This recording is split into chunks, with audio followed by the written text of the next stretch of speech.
শুধুমাত্র ইবাদত যদি করতে হয়, উপাসনা যদি করতে হয়, শুধুমাত্র আল্লাহর ইবাদত করতে হবে, আল্লাহর উপাসনা করতে হবে। আল্লাহ ছাড়া অন্য কারো ইবাদত করা চলবে না, অন্য কারো ইবাদত করা যাবে না। ইবাদতের যোগ্য একমাত্র রব্বুল আলামিন, একমাত্র পাওয়ার, একমাত্র অধিকার আল্লাহ রব্বুল আলামিনের রয়েছে। জোরে বলেন সুবহানাল্লাহ। এই জন্য আল্লাহ রব্বুল আলামিন বলেন, ওয়াকাদা রাব্বুকা আল্লা তা'বুদু ইল্লা ইয়া।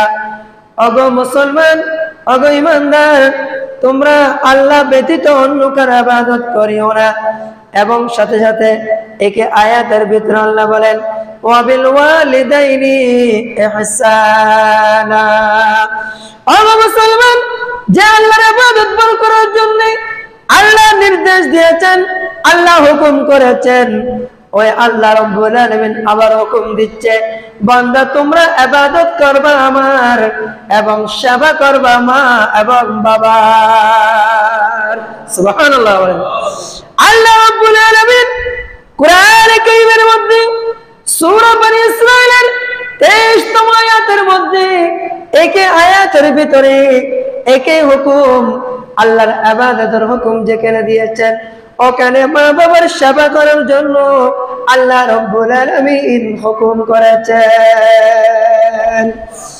আল্লাহ বলেন কোন সময়, কোন সময়ে আল্লাহ বলেন, ইম্মা ইয়াবলুগান্না ইনদাকাল কিবরা আহাদুহুমা আও কিলাহুমা।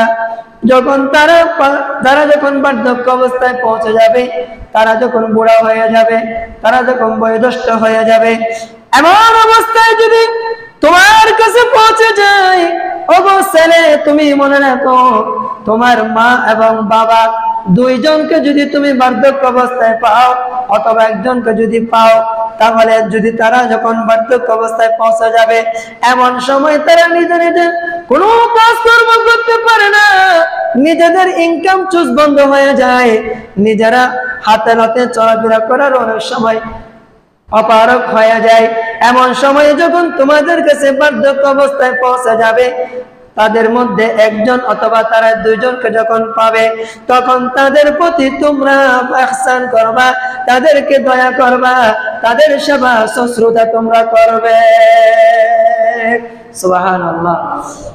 আল্লাহ মুসলমান, এমন বার্ধক্য অবস্থায় মানুষ যখন পৌঁছে যায়, তাদের মনগুলো অতি ছোট হয়ে যায়, তাদের মন সংকীর্ণ হয়ে যায়, তারা খুবই দুর্বল হয়ে যায়।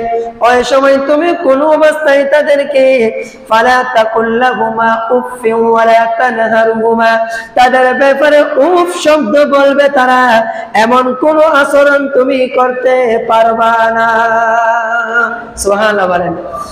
এমন ছেলে আছে পৃথিবীর মধ্যে, যে মা বাবা তোমাকে লালন পালন করেছে, যে সময় তুমি দুর্বল ছিলা, যে সময় তুমি নিজে নিজে কিছু করতে পারো নাই, যেখানে শোয়াই দিতে ওখানে শোয়াই থাকতা, যেখানে বসাই দিতে ওখানে বসে থাকতা, যে সময় নিজে খাবার খেতে পারো নাই, নিজের প্রয়োজন নিজে মেটাতে পারো নাই, এমন সময়ে তোমার বাবা তোমার মা তোমার জন্য যেভাবে দয়া করেছে, মায়া করেছে, তোমাকে লালন পালন করে বড় করেছে, তারা যখন বার্ধক্য অবস্থায় পৌঁছে যাবে, তারাও আজকে বুড়া মানে আবার ছোট হয়ে গিয়েছে, তোমাদের উচিত তাদেরকে সেভাবে সেরকম মমতা দিয়ে লালন পালন করা।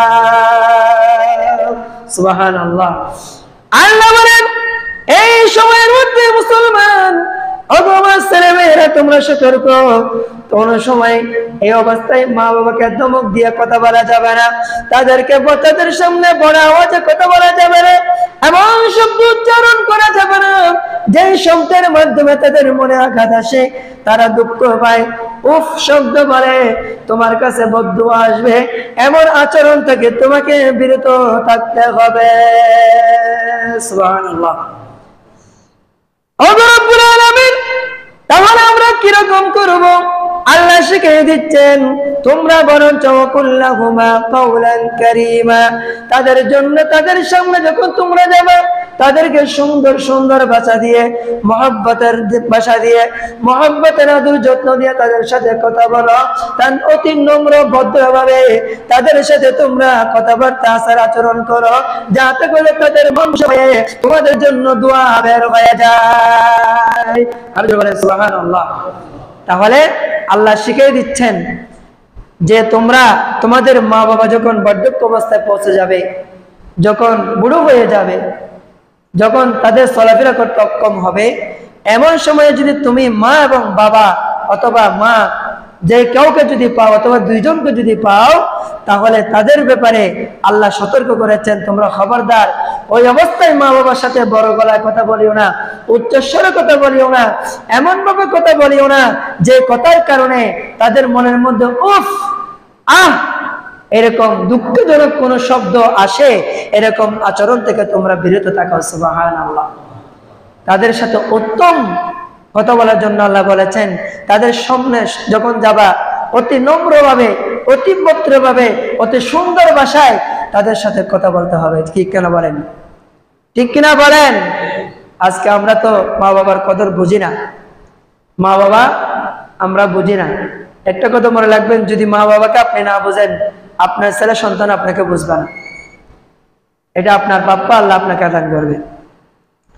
এই জন্য মুসলমান সূরা লুকমান শরীফের মধ্যে 14 এবং 15 নম্বর আয়াতের মধ্যে আল্লাহ কত সুন্দরভাবে বলেছেন, ওয়াসাইনাল ইনসানা বিওয়ালিদাইহি হামালাতু উম্মুহু ওয়াহানান আলা ওয়াহানিন ওয়া ফিসালুহু ফি আমাইন আনিশকুর লি ওয়াল ওয়ালিদাইকা ইলাইয়াল মাসির।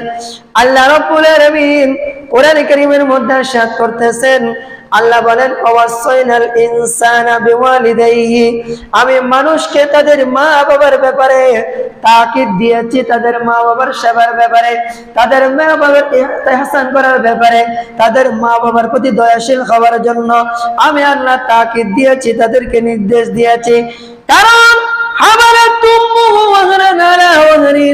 তোমার মা তোমাকে কষ্টের উপর কষ্ট করে লালন করেছে, গর্ভ ধারণ করেছে।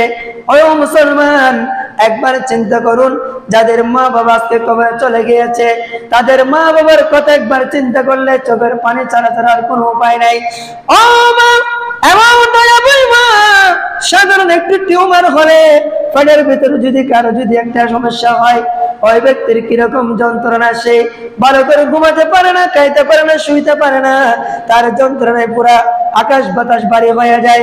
কিন্তু যেই মা আপনাকে 10 মাস 10 দিন পরে ধরেছে, আপনি এত বড় ছেলেকে কিভাবে গর্ভধারণ করে রেখেছে, আপনি একবার চিন্তা করুন।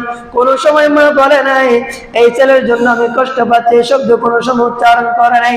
আরো বরঞ্চ মা এত সতর্কভাবে চলাফেরা করতো যাতে করে ছেলের ভিতরে যে সন্তান আছে ওই সন্তানের কোনো প্রকার ক্ষতি না হয়।